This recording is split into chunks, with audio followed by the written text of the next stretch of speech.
Okay, hello everybody. Thanks for joining us. I'm here with Prashant Kelker, and we're getting toward the end of a very challenging, but in some ways uplifting year in terms of what everybody's done to persevere through a dynamic time. And now we're getting into the latter half of December as we're recording this Q&A and starting to think very seriously about what comes up in 2022. There's been a lot of changes. The pace of change has accelerated dramatically. The degree of complexity has increased as well. And as when the dust continues to settle a little bit, there may be a new set of winners and losers in every sector because things are so dynamic. And we want to talk about what some of the forecasts and predictions are for the mega trends as we move into next year. Okay, so Prashant, good to see you. You got a lot of books behind you. I think that's your reading list just from the last 2 weeks for just what I know about you. So anyway, why don't we just kick right into it? We'll get more specific, but what I'd like to ask you is, what are the overarching shifts that you're seeing? What are two or three big trends as you think about 2022 that enterprises need to consider? And I think you touched upon this, Paul, the minute you use the word dynamism. And I think if we go beyond the things that we are reading today in the newspapers with hybrid workplaces, if we just focus on that dynamism part, I think clients are getting used to dynamism. They know how to deal with dynamism now. So we're seeing three patterns come out through dynamism. The first one is they're moving from large scale programs towards what we are calling continuous transformations. There's no start, there's no end, right? It's a sequence of events, which leads us to the second point, and that is how do you get used to planning and delivering for a string of business outcomes as opposed to one ROI or one business case. And I think the third thing the pandemic has taught everybody is you can't do anything alone. So, how do you do all of this with an ecosystem of partners and suppliers? I think if you ask me at the highest level, what we're going to see in 2022, irrespective of what the industry segment is these three things. And on that first one, Prashant, where there's never really an end, how will people feel confident that they've achieved a milestone? There's always that great sense of completion when you've done a large project and the project, you go live with it and you're done. But I guess we have to think of this with a whole different paradigm now. Oh, yeah, Paul. And there's one interesting paradigm, I'm going to use that word, coming out from the West Coast. I think it started in Intel, went to Google, and now it's slowly rolling out. And that's the system of OKRs, objectives and key results. So clients have got used, organizations are getting used to saying, okay, what are our objectives for the next 6 months? And what are the key results these should bring? And then they leave it to the rest of the organization, which takes these OKRs as a mission and then breaks it out, right? They don't try to spell it out for them. So continuous transformation is not chaos. Continuous transformation is a sequence of delivering to outcomes. That's creating a few shifts in mind shifts, right? So one is you go away from planning and coding to shipping more often. If you ship more often, then you start seeing the results of what you just shipped, which you can bring into the next sequence of OKR. So it's we are getting away from a world where you had large programs which had a start and an end to this continuous way of delivering. So the focus then shifts from what is a good program to what is a good team. No, I think that makes sense, and I think the idea of continuous delivery as a form of agility has been around for a while. Like many things, it got accelerated through the last 22 months, and it sounds like it will just gain more speed Oh yeah. next year. And you mentioned the dynamic environment in the context of workplace services. Who's going to go back to the office? When they go back to the office, what will they expect? What should they expect when they work from home or from somewhere else? How do you develop a productive team, and engaged base of employees? So I know this is an issue that every organization been grappling with since the pandemic began. As we move into 2022, what are some of the flashpoints in this area? That's a good question. And I guess as ISG, we were lucky. We were born virtual, but we see our clients and other organizations grapple with this topic. So I think, the who knows what the word office will mean in the future? What is the definition of office? What happens to the real estate you own? Do you go there to meet? Do you go there to communicate? I think what's going to happen is our entire work is going to split into dimensions. What has to be done physically together versus virtually together, which is going to take us down a rabbit hole of what has to be done synchronously together and asynchronously together. Mhm. And think of it as a matrix where you have physical, virtual, and synchronous, asynchronous. In each quadrant, work will be reimagined. How things get created, how things get brainstormed, delivered, structured, processed, shipped together. We're looking for a major reboot coming out of this. One thing I've noticed is when we all went virtual, you'd actually say, "Oh, I'm sorry, we can't be there in person or virtually." And you'd mention this is a virtual event. And I've noticed a change as we lead into 2022, where it's a new normal. People are just dropping that preamble of whether something's virtual or not. It's sort of, it just is. And you're attending something, or you're in a meeting, or you're at a holiday party, and you don't have to Yeah, exclamation that, hey, oh, by the way, it's virtual, because now it's sort of like electric toasters were called electric toasters. Now they're just toasters, right? They're electric. exactly, Paul. And who knows what we go back to after this endemic? I guess this pandemic is getting to be an endemic. Who knows what we go back to? I don't know whether we'll ever go back to a room full of attendees. I think we'll always go back to a room which has a few attendees and some dialing in from everywhere. So, how do workshops happen there? How does whiteboarding happen there?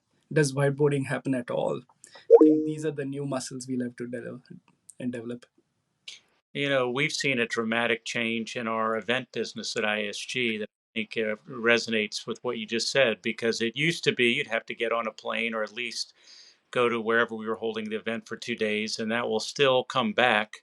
As we just had one of our employees report back, they had a great experience in Las Vegas at the reInvent uh, event that AWS just had.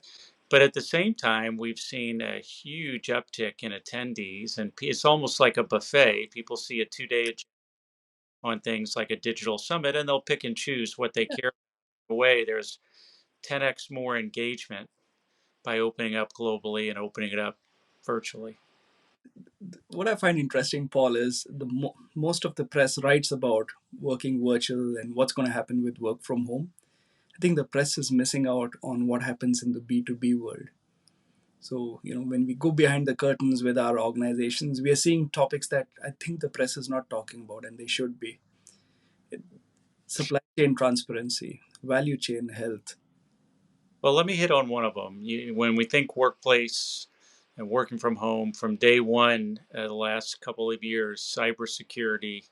I mean, cybersecurity is a broad topic, and I want you to address where you see it evolving. What are the elements of cyber that organizations need to think about differently that you've been seeing as you and your team have been engaging with so many enterprise clients? And I know it's a multidimensional problem, so just pick a few of the key areas. Give us a taste of what you're seeing.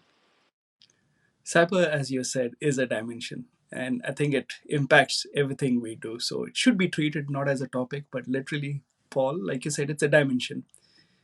And we should go beyond the word cyber to say what is critical? What do you want to protect? Where do you expect a threat? What happens when your current way of working gets dismantled? What happens when the way you currently produce and expect supply chains gets dismantled? What happens when suddenly all the devices which were not connected yesterday suddenly are connected today because we have 5G and intelligent devices with edge and AI, IoT? Then what happens? An asset which could be critical suddenly is an online critical device. Hmm. So I think cyber as a topic will go beyond the corporate flow, as I call it, the carpeted flow. It's going to enter the concrete flow. It's going to enter on road, off road, under the earth, offshore rigs. I think we got to think cyber much more broadly than what has to be done in dimensions and applications. Let me tie together that and something you said a few minutes back about the increased complexity of the provider ecosystem. Hmm. Organizations, they don't need to be told from us or anybody else that cyber is crucial and they need to be well protected. Hmm. Yet they have many different providers who are offering very respectable solutions. Hmm. How is it possible for an organization in 2022 to sift through all of these possible opportunities for them? How can they navigate through something like that with something as imperative as cyber? I think organizations have done a very good job of capturing the value out of social, mobile, and cloud. They've done a great job over the last 5, 10 years. I think they have to watch out for the next nexus of forces, and we expect this to be 5G, edge, AI, IoT, and embedded devices. Now, what happens when these five things come together? Three things become possible. The first is you got to think about what is secure and what's not secure. The second thing is what is intelligent and what is not intelligent. The third thing is what becomes now possible because two or three things which were never connected together start getting connected. And then what are the economies coming out of this in a partner ecosystem? So at ISG, we've started looking at secure, intelligent, connected economies, SICE for short. And around SICE, we are looking at topics like digital engineering, embedded devices, embedded financial transactions. I think Web3 is going to float into this. This is, I think, what should be on the radar if you look 2 to 3 years from now. And very related to this as a underpinning, let's fly up to the clouds. Hmm. Like cyber, cloud's been here for a long while. Hmm. If you look at the ISG index, it's incredible, the discontinuity, the growth of everything as a service versus the more traditional managed service. So we all know this, the numbers bear it out. Hmm. I'd like you to address the complexity here. There's everybody's dealing with the cloud. They've had some success, but there's also some common hurdles that they might be facing, particularly if they've inherited two or three different hyperscaler environments. They're trying to figure out where do I put which workload and how, and public versus private. How should they think about some of the new challenges of being successful leveraging the cloud moving into next year? I think my heart goes out to the IT departments in every organization because they've been pushed with messages like cloud first and cloud right and go to cloud, think cloud first, design cloud, work backwards from cloud. So there's been such social pressure to go to cloud that they have really done it to the point that it's now time to dial back and see what worked and what didn't work. We're seeing major insurance firms look at their mainframe workloads, which everybody makes fun of, but mainframe's probably the most efficient platform as a service ever made. So we got to go dial back and see, let move away from hyperscalers, move away from messages like cloud first, which sound to me like mobile first, and start looking at what's the workload you're dealing with. Is this a workload that needs trust? Then maybe blockchain is where you should be looking at. Is this a workload which needs connectivity? Then you should be starting to look at MEC, mobile edge computing. Or is this a corporate workload?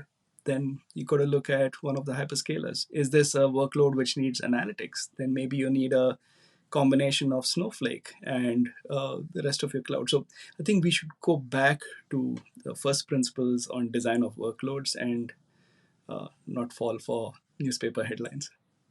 Okay, fair enough. And let's fly down from the cloud about the customer experience. Yeah, we've all been through the ringer.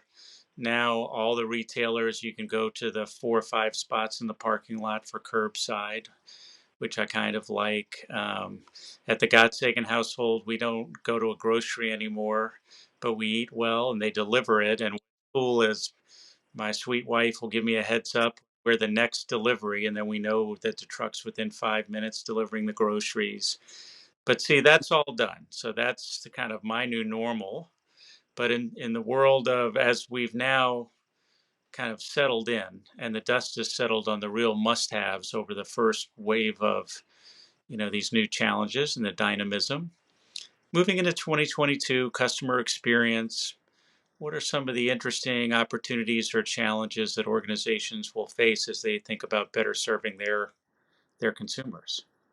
That's a good question, Paul. I think what organizations have done very well over the last 3 years is this: they've ticked a few boxes on user experience, be it mobile or portals. They've been working on their front end. I think COVID forced everybody to start thinking about curbside pickup, which is actually back end processes. So most of the spends we are seeing at the moment is moving away from front end to connect front end to mid office to back office. So, what's the kind of inventory you need to have curbside pickups? How much can you predict in advance? Do you have the right stuff in your inventory? Do you need a new place to store things? I think that's where the spends are. The second is, of course, on e-commerce. So we're seeing lots of spends on connecting customer experience with agent experience with employee experience, and then the e-commerce trail which has to go through. That's where I think the next spends will be for the coming 4 or 5 quarters. We're seeing a trail of moving away from large ERP programs to, like we discussed earlier, continuous transformation in this angle, and partners play a huge role in this. What will the how do you make the technology stack and the processes at any organization more agile to so that they have the wherewithal to transition to this continuous mindset, or as they're making changes to what seems like a consumer experience interface, like you said with the curbside pickup, you have to be very agile to changing your back end because it's really mainly a back end order management or invoicing or whatever issue. So talk a little bit about enterprise agility. I know it's a topic that comes up with a lot of our client base, and Mhm. so we get a lot of experience talking to leaders about this. What can you tell us about what you're seeing?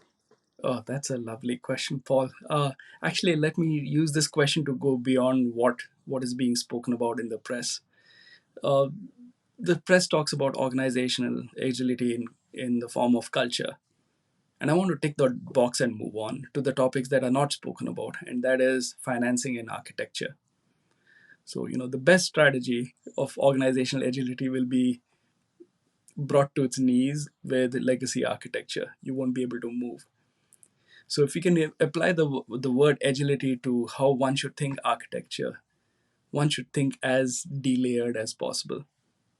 Now, thinking as delayered as possible unfortunately means that ERP or software as a service is not always your answer.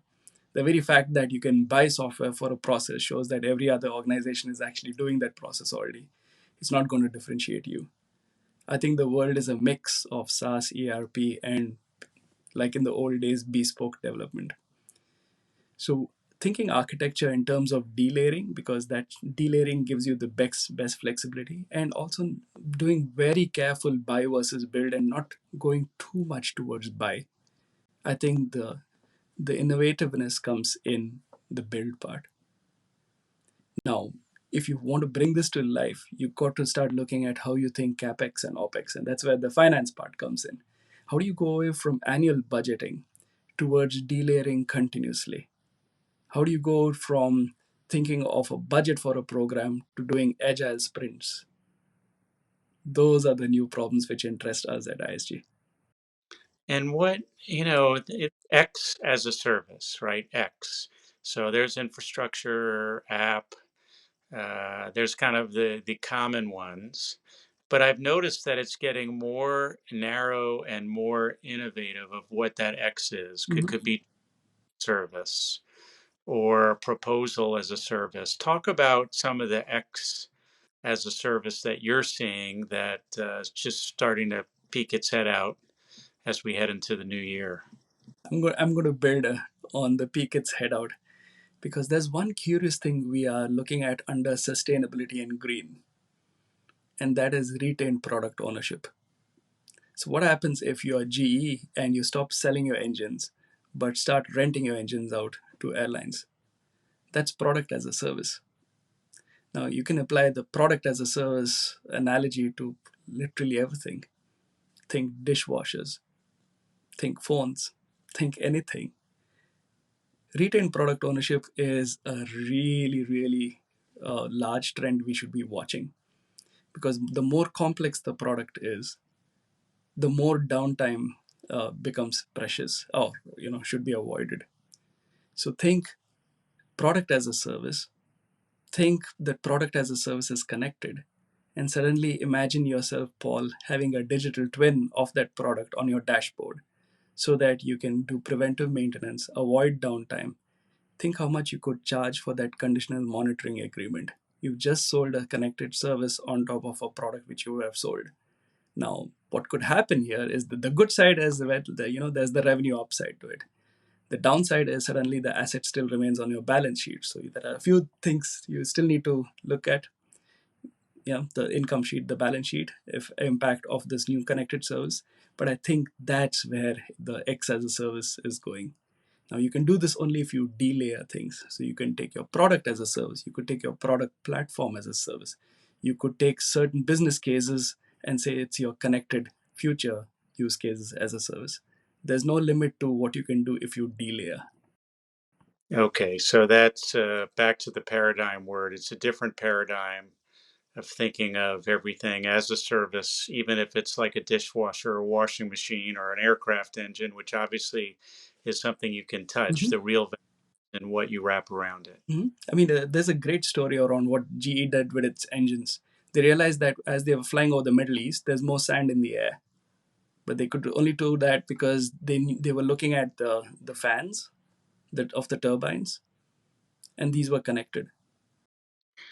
Well, I'm afraid we have to draw this to a close, but I want to put you on the spot Hmm. and uh, think about not your New Year's resolutions of how many push-ups are we going to do, or our personal resolutions, work out more. We always have that as an organization, particularly someone in IT or a chief digital officer.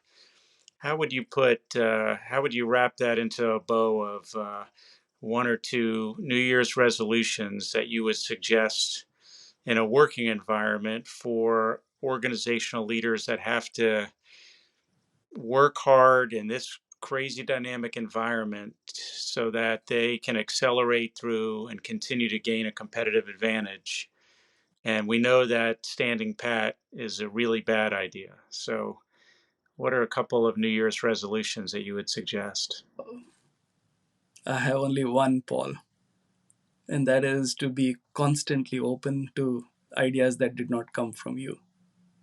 Be Okay. open. Always be ready for open innovation, and fight to create a muscle which fights against not invented here. That's the only way. It's my personal motto. I think it should be every organization's motto. Thank you, Prashant. That's a great way to end. Thank you for me on this nice discussion, and look forward to working with all of you who are watching this as we move into 2022. Thanks for watching us. Thank you.